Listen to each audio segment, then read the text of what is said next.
श्री हरिवंश महाराज जी, जैसे आप हमेशा कहते हैं, बार बार हम आपसे सुनते हैं और ये बात जानते भी हैं कि विषय जो हैं वो बार बार तंग करेंगे, लेकिन ऐसा क्या है समाधान इसका कि जो है अब जैसे अब वृंदावन से बाहर होते हैं, धाम से बाहर होते हैं, तो कभी कभी ऐसा होता है ऑफिस में जा रहे हैं या ऐसा है तो कहीं ना कहीं कुछ ना कुछ ऐसा कुछ देख लो या कुछ ऐसा एक विकार मन में आता है। ऐसा कैसे होगा कि विकार आए ही ना, विषय आए ही ना, जिससे कि फिर, क्योंकि जैसे ही विकार आते हैं वैसे ही फिर मन में जलन होती है। जब तक भगवत साक्षात्कार नहीं होता तब तक ये आते रहेंगे। ये कोई बाहरी नहीं, उन्हीं के पार्षद है।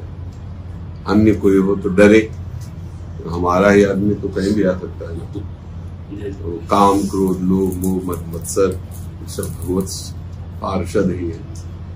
जैसे भगवान के सामने बक्षा स्थल से धर्म प्रकट हुआ है तो पीठ से अधर्म प्रकट हुआ है, तो धर्म में धर्म के पार्षद है और उधर अधर्म के पार्षद है। तो ये जितने विकार हैं हमें अधर्म में लगाने वाले, पर इनको जो शक्ति मिली है वो भगवान की मिली है। अभी हमारा अहंकार बकाया है, इसलिए ये दंड विधान है।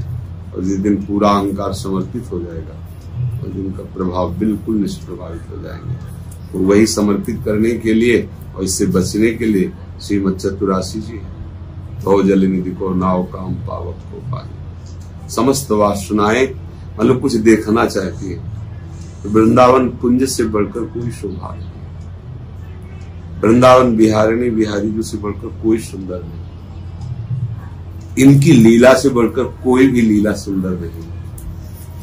जैसे अपने लोग आज चलो अमुक दिन है, आज फिल्म देखते हैं, तो लीला ही तो है ना, वो मायाकृत लीला है, उसे आप देखने जा रहे हो।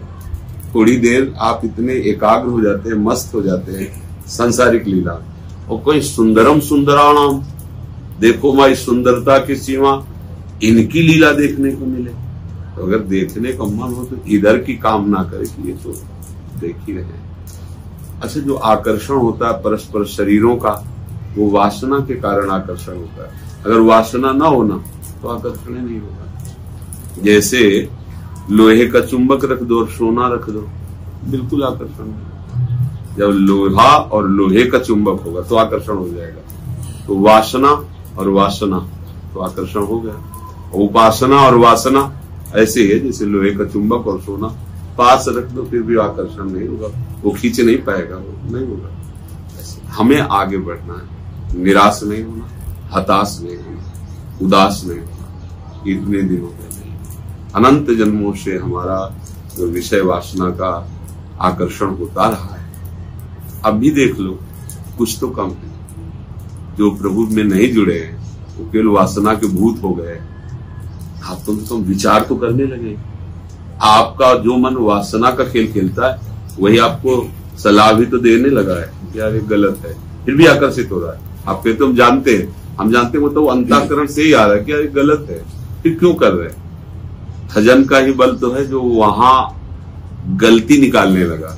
नहीं तो जो बेचारे हैं, भगवत विमुख है, उनको तो हर्ष होता है इस बात से कि आज हमने ये किया, आज हमने ये किया, कल वो करेंगे, ऐसा ऐसा। उनको लगता है मैंने बहुत बड़ी वस्तु प्राप्त कर ली। जब वो अपनी कामना की पूर्ति करते हैं उनको लगता है बहुत, लेकिन जब उपासक की कामना की पूर्ति होती है तो रोता है, प्रभु कब तक चलेगा ऐसा।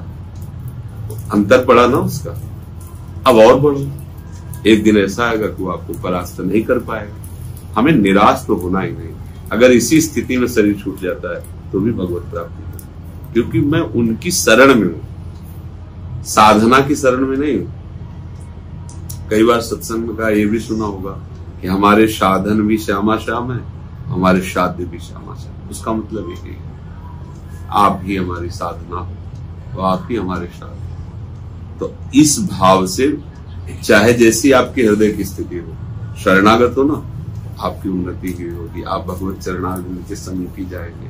इसीलिए ये बात जल्दी समझ में नहीं आती। भगवान ने अर्जुन को गीता में कहा सर्वगुह्यतम, ये बहुत गुह्यतम बात है। सर्वधर्मान परित्यज्य मामेकम शरणं व्रज, केवल मेरी शरण। तो अब शरण है, वासनाएं बहुत कुछ ऐसा, तो ये जो हमारे साथ विपरीत दशा आती है, ये हमारे अहंकार को शरणागत करने के लिए आती है। हमें निगेटिव सोचने नहीं, नकारात्मक विपरीत भावना तो सोचनी नहीं। प्रभु की शरण में होकर हमें विकार क्यों परास्त कर रहे हैं, हमें क्यों जला रहे हैं। तो प्रभु इतने समर्थ हैं फिर भी वो हमें नहीं बचा रहे, मतलब कहीं हमारा अहंकार भी है।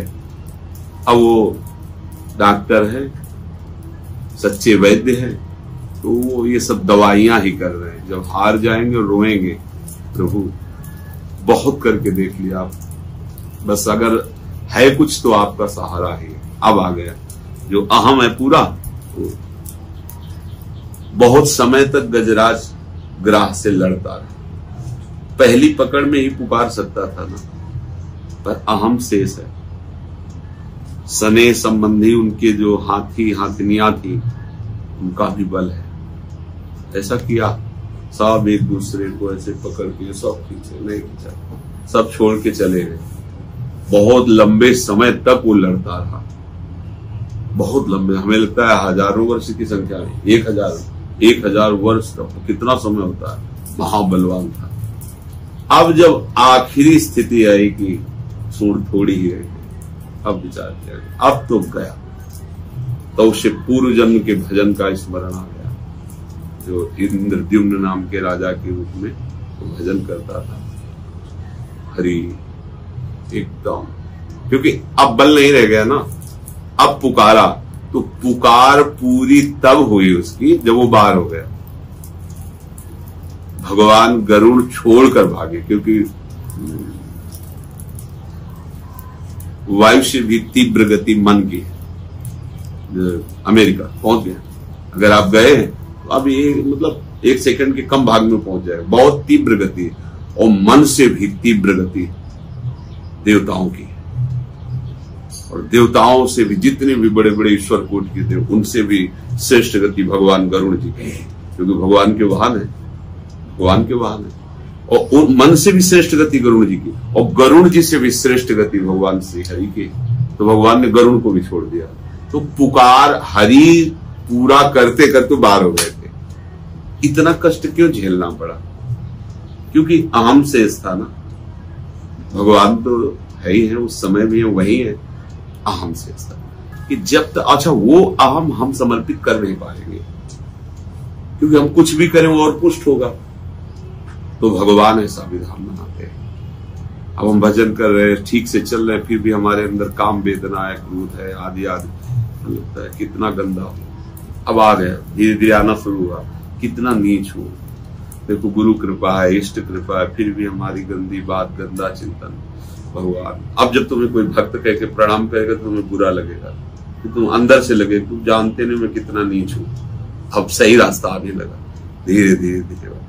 तो इसमें कभी अविश्वास न करे कि भगवान की शरण में हूं, फिर भी मुझे ऐसा क्यों होता है, समझे?